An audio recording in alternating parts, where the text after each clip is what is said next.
오늘은 호세아서 7번째 시간이죠. 뒤집지 않은 정병에 대해서 하나님의 말씀을 생각해 보도록 하겠습니다. 여러분, 지난 시간에 우리가 어떤 그림 가지고서 말씀을 나눴는지 기억이 나십니까? 하나님께서 여로보암 2세가 다스리던 북이스라엘을 몇 개의 사진으로, 몇 개의 그림으로 그들의 상태를, 영적 상태를 이야기하셨는데, 여러분, 뜨겁게 달궈진 화덕과 같다 그랬고, 또 뜨거운 술과 같다 했습니다. 여러분, 북이스라엘의 상황을 하나님이 달궈진 화덕, 이렇게 이야기한 이유가 무엇입니까? 죄 짓기에 만반의 태세가 잘 되어 있는 그런 상태라는 거죠. 최적의 상태, 죄 지을 준비가 된 그런 상태로 묘사했다라는 것입니다. 그리고 여로보암과 그 여로보암의 나라의 지도자들, 그리고 여로보암 2세가 뜨거운 술 앞에 정신을 못 차리고 있다라고 이야기했습니다. 방향을 잃고 흥청만청하면서 이리저리 비틀비틀하는 그런 모습으로 보여주고 있었습니다. 그렇죠. 방향을 잃죠. 술을 많이 먹으면 방향을 잃고 살아갈 동력도 잃고, 그리고 제동장치도 걸리지 않고. 오전에 제가 말씀에 돛을 딱 이렇게 들면 뭐라고 그랬습니까? 살아갈 힘이 생긴다고 그랬죠? 그렇잖아요. 이 돛을 딱 피게 되면 바람을 동력 삼아서 앞으로 나아갈 수가 있습니다. 그리고 여러분, 속도도 조절할 수가 있죠. 돛으로 속도를 조절할 수도 있고, 방향, 하나님께서 우리를 인도하시는 방향으로 나아갈 수도 있습니다. 여러분, 돛 하나만 있으면 망망대해에 조각배가 하나 서 있는다 할지라도 두렵지가 않대요. 왜요? 갈 수 있으니까. 길을 찾아갈 수 있기 때문에 아무것도 없는 그 망망대해에서도 두려움이 없다라고 이야기하는 것입니다. 그런데 여러분, 뜨거운 술에 취해져 있는 그런 사람들은 방향도 없고 동력도 없다라는 것이죠. 여러분, 이 이야기하면 꼭 나오는 이야기가 한 가지 더 있어야 됩니다. 테바가 뭐냐면 방주예요. 방주. 여러분, 방주 하면은 동력 장치가 없어요. 여러분, 방주 하면 방향 전환할 수 있는 키가 없어요. 방주 하면 여러분, 그 어떤 곳으로도 자기 혼자 갈 수가 없습니다. 여러분, 이 말이 똑같은 말이 뭐냐면은 출애굽기에 나오는 역청에 이렇게 방수장치를 했던 뭐 있습니까? 모세, 어린 아기 모세를 태웠던 그 뭐예요? 그걸 뭐라고 그러죠? 바구니? 갈대상자. 갈대상자. 그게 바로 테바예요. 자, 하나님께서 인도하시는 곳으로만 갈 수밖에 없고, 하나님이 가라 하는 곳으로 갈 수밖에 없는 게 테바예요. 방주하고 갈대상자가 똑같은 말입니다. 그런데 여러분, 우리의 인생 가운데 하나님께서 말씀에 돛을 달아주신 줄로 믿습니다. 그 말씀의 돛으로 가고, 말씀의 돛으로 방향 전환을 하고, 말씀의 돛으로 브레이크를 잡을 수가 있는 것입니다. 여러분, 세 번째 북이스라엘의 영적 이미지는 뒤집지 않은 전병입니다. 우리 8절 말씀 한번 읽어볼까요? 8절 말씀 한번 띄워주세요. 시작. 에브라임이 여러 민족 가운데서 혼합되니. 여러분, 또 다른 사진 하나를 보여주고 계시죠? 그게 뭡니까? 전병은 전병인데, 전 있잖아요. 전. 그게 뒤집지 않았다라는 거예요. 부침개, 파전. 이거를 여러분 어떻게 했다고요? 뒤집지 않았다는 거 어떻게 됩니까, 여러분? 밑에는 다 타고 위에는요? 안 익죠. 설 익죠. 그런 상태를 말하는 거예요. 여러분, 이것은 무엇을 의미하는 것이냐면 하나님에 대해서는 하나도 안 익었어요. 안다 모른다, 하나님에 대해서는. 하나님에 대해서는 전혀 아는 바가 없는데 밑에는 다 탄 거예요. 세상에 대해서는 너무나 이골이 난 상태를 말하는 거예요. 세상에 대해서는 너무나 잘 알고, 세상에 대해서는 그 마음이 너무나 빨리 달려가는 그런 상태인 것을 말하는 것입니다. 여러분, 이런 파전, 이런 김치전, 이런 부침개 먹을 수 있습니까? 없습니까? 먹을 수 있어요? 한쪽은 설 읽고, 한쪽은 완전히 다 타버리고, 살릴 수가 없어요. 그거 다 버려야 되는 거예요. 그래서 북이스라엘을 하나님께서 심판하시겠다 이야기하는 것이죠. 여러분, 그리스도의 삶을 어떻게 규정할 수 있습니까? 균형이 잡혀져 있어요. 삶에서는 개인의 경건 생활을 해야 되겠죠. 그래서 개인의 경건 생활로 이 세상의 모든 일들을 우리가 풀어가야 되는 거예요. 그리고 교회에서는 주일 성수라든지 교회 봉사라든지 전도와 선교라든지 성도의 교제라든지 이런 것들을 집중하는 거죠. 그래야 여러분 우리가 영적인 생활과 세상에서의 생활을 균형을 잡을 수가 있는 거죠. 우리의 육신의 삶과 우리 이 세상의 삶과 교회에서의 삶 이런 것들의 균형이 있어야 하는 것이죠. 어느 한쪽으로 치우치게 되면 여러분 그 치우친 것에 대한 부작용이 반드시 일어날 수밖에 없습니다. 여러분 그런데 어떤 성도들은 교회 생활 없는 삶에서의 실천적 측면만 강조하는 그런 사람들이 있어요. 교회는 안 다니는데 자기는 하나님을 믿는다는 거예요. 여러분 그게 말이 안 되는 거예요. 그게. 반면에 어떤 성도들은 교회에서만 신앙생활을 하려고 합니다. 삶에서는 불신자와 똑같은데 교회 안에서만 열심히 합니다. 자기가 맡은 그 직분 때문에 혹은 주변 사람들의 눈 때문에 혹은 자기의 자존심 때문에 여러분 이게 바로 뒤집지 않은 전병이에요. 아예 먹을 수 없는 부침개, 망쳐버린 파전. 여러분 예배는 예배의 삶, 우리의 삶이 예배의 삶이 되어야 하지 않습니까? 그렇죠? 우리가 일상의 삶 속에서 말하는 게 기도가 되어야 되는 거예요. 하나님 앞에서 하는 기도. 우리가 일상의 삶 속에서 부르는 모든 노래들은 하나님을 찬양하는 찬송이 되어야 합니다. 여러분 하나님께서 우리의 삶 속에서 세미한 음성으로 우리에게 말씀을 전해주고 계세요. 예배의 요소가 다 있습니다. 우리의 삶 속에.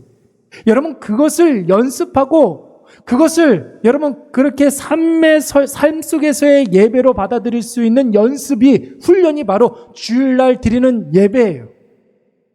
우리가 주일날 예배를 잘 드리면 우리의 삶 속에서 하나님의 그 예배의 요소를 발견할 수가 있는 것이죠. 이게 바로 균형이에요. 우리가 열심히 기도했다면 기도할 때 했던 다짐과 결단 이런 것들이 우리의 삶 속에서 실천되어야 합니다. 기도한 대로 살아가는 것 이게 바로 쉬지 않고 기도하는 거예요. 그렇죠? 기도할 때 여러분 제대로 된 기도는 뭐뭐 해주세요 뭐뭐 해주세요 이걸로 끝나지 않습니다. 뭐뭐 하겠습니다.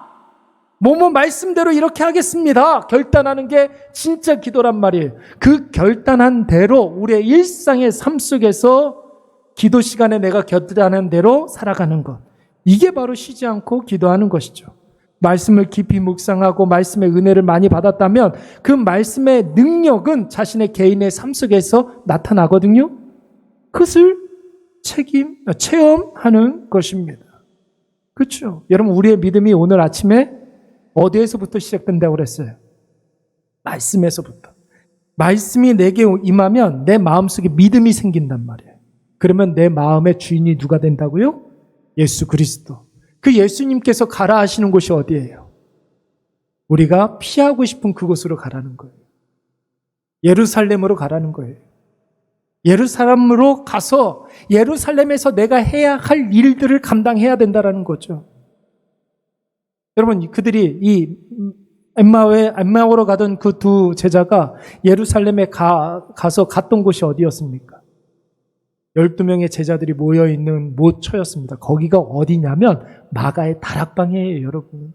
근데 여러분, 그 마가 다락방의 문을 안에서 걸어 잠갔다고요. 거기에 모여 있었던 거예요. 근데 너도 나도 예수님을 부활하신 예수님을 봤다, 목격했다, 이런 증언을 하고 있는데 이 엠마오로 가던 그 두 제자도 우리도 예수님을 만났다. 예수님이 떼어준 그 떡을 우리도 먹었노라고 증언했다는 거예요. 여러분, 뒤집지 않은 전병을 다른 말로 하면 말씀 부재의 삶이라고 이야기할 수가 있습니다. 여러분 그렇습니다. 우리의 믿음의 근거가 말씀이라고 했다면 그 말씀에서 증거하고 있는 예수 그리스도를 우리가 구주와 주님으로 믿고 영접하고 그 예수님과 동행하는 삶을 살아야 하는 것이죠. 여러분 말씀에 대한 깊은 묵상이 없으면 여러분 어쩔 수 없어요. 내 생각, 내 감정, 내 경험, 내가 세상에서 목표로 했던 이런 것들이 자연적으로 자라나게 돼 있어요. 근데 말씀이 내 삶에 이렇게 다가오게 되고 믿음이 충만하게 되면 이런 것들이 아무것도 아니라는 사실을 깨닫게 되죠. 그리고 그걸로 그치는 것이 아니라 내 안에 예수 생각을 많이 하게 되면서 예수님의 가르침이 내 삶의 기준이 되게 되는 것입니다. 예수님의 마음이 느껴지고 예수님이 원하시는 삶을 살게 되는 겁니다. 그러면 하나님께서 맛있게 드시는 잘 익은 전병, 그렇죠? 요즘 전 좋아하는 사람도 굉장히 많더라고요. 전집들도 많이 생겼더라고요. 그렇죠? 전은 언제 합니까? 저는 언제예요? 명절에 하죠. 잔치가 벌어졌을 때 하죠. 맛있는 전병이 있는 집은 어디예요? 잔치집이에요. 우리가 하나님께서 맛있게 드시는 잘 익은 전병이 될 때 우리의 인생이 잔치집이 될 줄로 믿습니다. 우리의 인생이 잔치집이 되는 거예요. 우리의 인생이 명절이 되는 거예요. 너도 나도 행복한 그런 명절이 되는 거예요.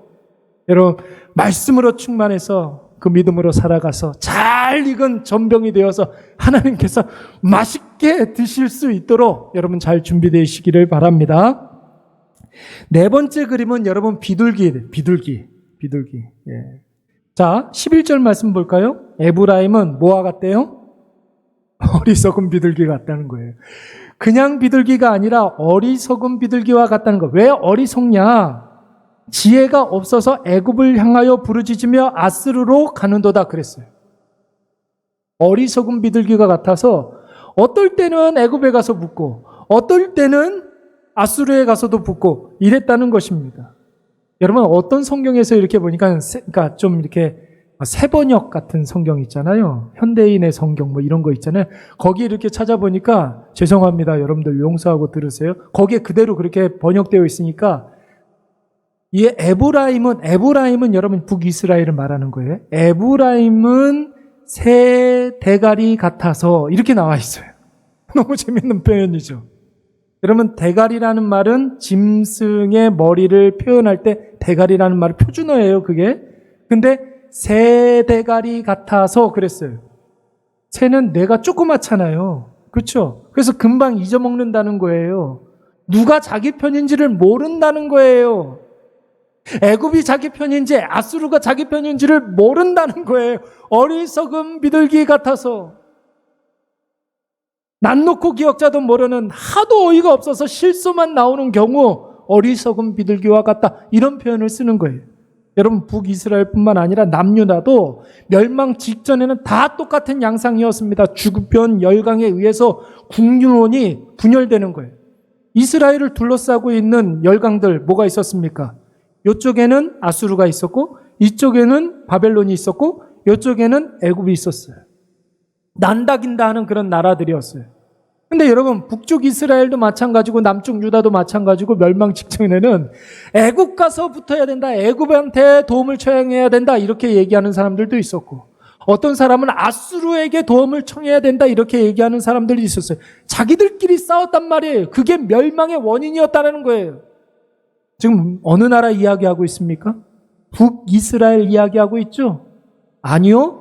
남쪽 유다도 똑같았어요. 아니요. 제가 무슨 얘기할 것 같아요? 우리나라 구한말의 상황도 똑같았어요. 일본 가서 붙어야 된다. 러시아에게 가서 붙어야 된다. 청나라에 가서 붙어야 된다.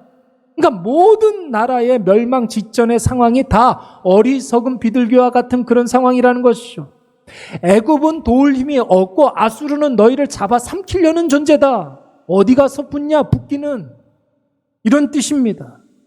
여러분 가능성이 전혀 없는데 온 힘을 기울이고 있으니까 어리석은 비둘기와 같다는 것이죠. 여러분 가장 지혜로운 사람은 여러분 하나님을 의지하는 사람인 줄로 믿습니다.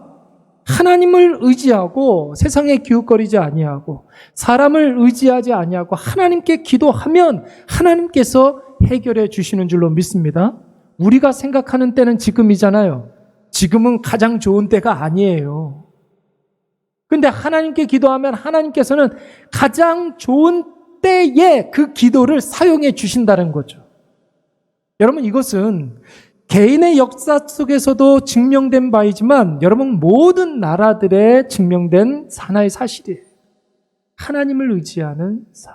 하나님 앞에 기도하는 삶. 그래서 여러분 가장 지혜로운 사람은 기도하는 사람인 줄로 믿습니다. 가장 좋은 방법도 기도요. 가장 빠른 방법도 기도요. 가장 확실하고 가장 명확한 정답도 기도와 말씀인 줄로 믿습니다. 왜요? 모든 힘은 어디로부터 시작됩니까? 하나님으로부터 모든 힘이 시작되기 때문에 그러는 거예요. 그러니까 여러분 힘이 있는, 해결할 수 있는 분에게 가서 도움을 요청해야지.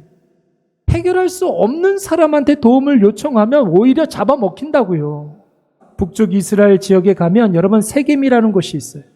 세겜에 큰 산이 하나 있어요. 북쪽에 산 하나, 남쪽에 큰 산 하나 있는데 북쪽에 있는 산은 지금도 마찬가지래요. 저는 한 번도 안 가봤지만 북쪽에 있는 산은 이름이 에발산인데 나무가 없어요. 민둥산이에요. 근데 똑같은 지역에 똑같이 비를 먹고 똑같은 땅인데 남쪽에 있는 땅은 그리심산이라고 나무가 울창해요. 세겜에 똑같은 산 두 개가 있는데 그런 차이가 있어요. 그래서 여러분 여호수아가 6개의 지파, 12개의 지파 가운데 6개의 지파는 북쪽에 이렇게 세워놓고 또 6개의 지파는 남쪽에 이렇게 세워놓고 여호수아가 말씀을 증거하는 거예요. 설교를 하는 거예요. 근데 저주의 이야기, 하나님께 불순종함으로 말미암아 저주가 임할 것이다. 그러면은 북쪽에 있는 지파들이 아멘 하는 거예요. 여러분 한번 상상을 해보세요. 얼마나 장관이겠습니까? 여호수아가 설교를 할 때 저주에 관한 이야기, 그러니까 불순종함으로 말미암아 저주를 받을 것이다. 그러면 북쪽에 있는 6개의 지파가 아멘 하는 거예요.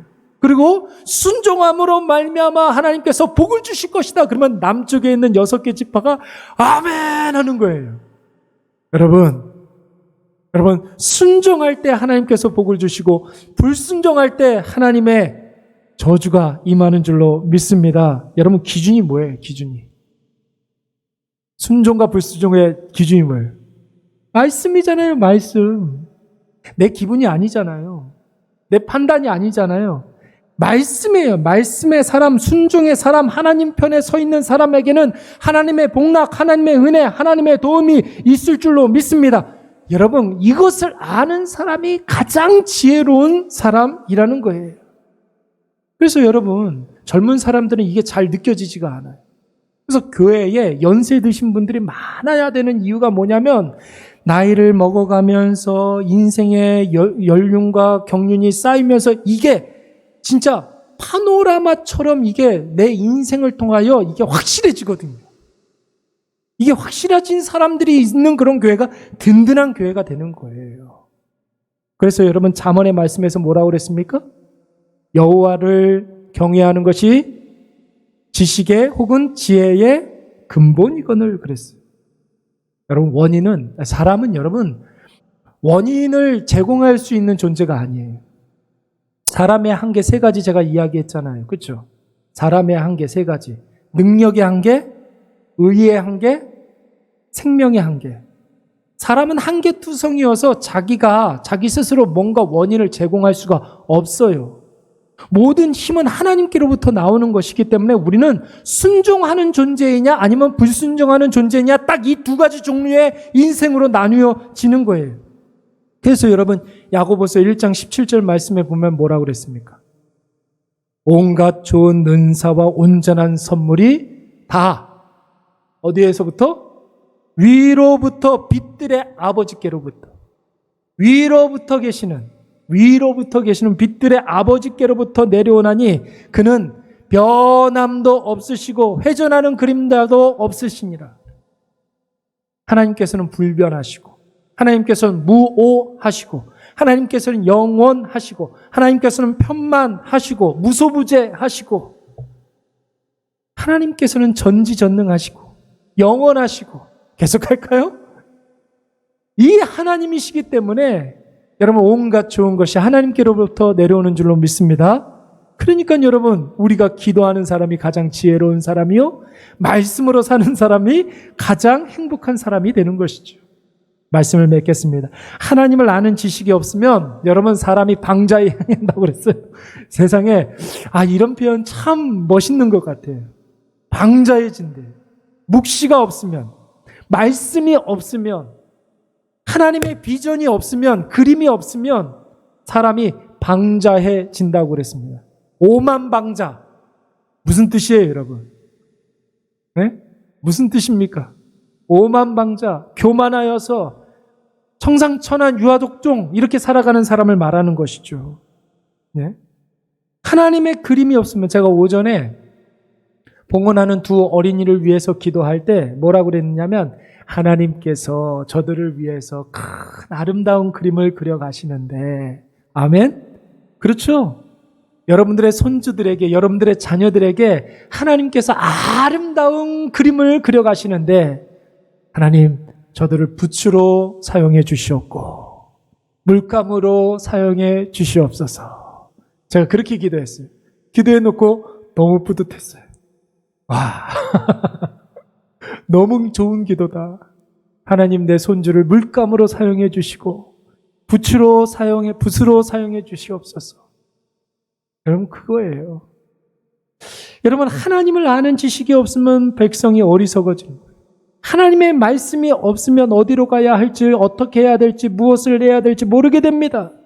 성경은 이런 사람, 이런 민족을 뒤집지 않은 전병, 어리석은 비둘기, 이렇게 이야기하고 있어요. 여러분, 말씀이 없으면 기도가 없게 되고, 말씀과 기도가 없으면 이 세상을 이길 수가 없습니다. 세상이 공격하는 대상은 여러분 절대로 불신자가 아니에요. 불신자를 왜 공격을 합니까? 자기 편인데. 하나님 편에 서 있는 성도를 공격하는 거예요. 근데 여러분, 성도가 하나님께서 주신 무기를 갖고 있다고 한다면 여러분, 세상한테 지겠습니까? 하나님께서 세상을 이길 수 있는 지혜 두 가지를 주셨는데 그게 뭐예요?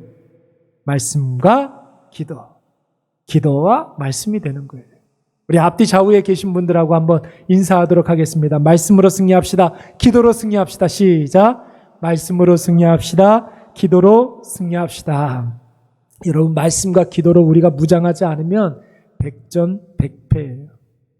요한일서 5장 14절 말씀에 뭐라고 그랬습니까? 그를 향하여 우리가 가진 바 담대함이 이것이니, 그를 향하여, 여호와 하나님을 향하여서 우리의 담대함이 있다라는 거예요. 그의 뜻대로 무엇을 구하면 들으심이라. 무엇이든지 구하면 들으심이라. 그러니까 우리가 담대해진다는 거예요. 기도가 우리 담대의 이유가 되고, 말씀이 우리 믿음의 이유가 되는 줄로 믿습니다. 오늘 이것을 꼭 기억하셔서 말씀으로 무장하셔서 기도의 열심을 품으시고 열심히 기도하셔서 간절히 기도하고 또 기도하고 계속 기도하고 응답될 때까지 기도하고 응답된 후에도 기도하라고 그러지 않았습니까? 그렇죠? 이거 외워놔야 돼. 간절히 기도하고 또 기도하고 계속 기도하고 응답될 때까지 기도하고 응답된 후에도 기도하고. 그러면 말씀의 역사가 어떻게 나타나는지 우리 눈으로 똑똑히 보게 되는 거예요. 우리가 주목하는 것은 보이는 것이 아니요 보이지 않는 것이니, 보이는 것은 잠깐이요 보이지 않는 것은 영원함이로라. 하나님께서 분명히 말씀하셨어요. 그래서 여러분, 기도와 말씀으로 날마다 승리하시고 그 승리가 우리 믿음의 유산이 되시기를 간절히 축원합니다. 우리 찬송가